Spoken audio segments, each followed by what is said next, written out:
में बांग्लादेश के चुनाव आयोग ने ऐलान किया था कि वहां 12 फरवरी को संसदीय चुनाव कराए जाएंगे।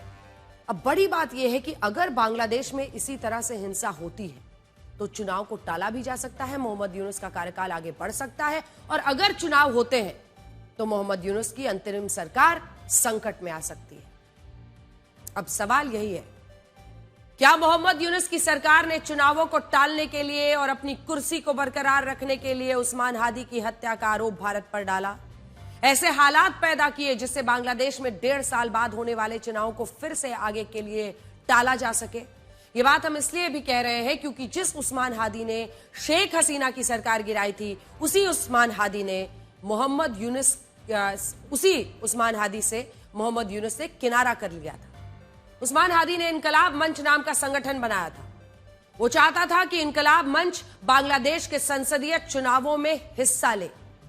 वो सबसे बड़ा चैलेंज बनकर उभर रहा था मोहम्मद यूनुस के लिए, लेकिन मोहम्मद यूनुस ने इस संगठन को कट्टरपंथी संगठन बता दिया, जिसके बाद उस्मान हादी ने ऐलान किया था कि वो फरवरी में होने वाले चुनाव में बतौर निर्दलीय हिस्सा लेगा, और इसके लिए वो चुनाव प्रचार भी कर रहा था। 12 दिसंबर को जब 2 अज्ञात हमलावरों ने उसे गोली मारी, तब वो चुनाव प्रचार ही कर रहा था। और इससे ये पता चलता है कि हकीकत में उस्मान हादी मोहम्मद यूनुस की सरकार के बीच एक बड़ी दरार पैदा हो चुकी थी, और इस दरार का कारण यह था कि उस्मान हादी मोहम्मद यूनुस की लगातार आलोचना कर रहे थे।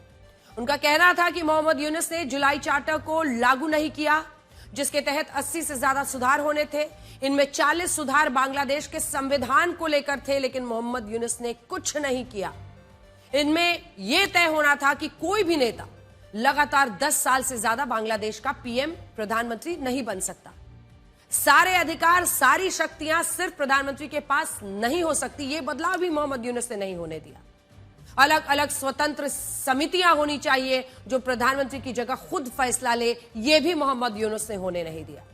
इसी जुलाई चार्टर में यह मांग थी कि सुप्रीम कोर्ट में सरकार का दखल नहीं होना चाहिए। बांग्लादेश की पूरी संसदीय व्यवस्था को बदला जाना चाहिए। पुलिस और सेना में भी नए सिरे से बदलाव होने चाहिए। उस्मान हादी जुलाई चार्टर के तहत जितने ये सारे बदलाव थे, इन बदलावों की मांग कर रहे थे, जबकि मोहम्मद यूनुस पहले मानने को तैयार नहीं थे।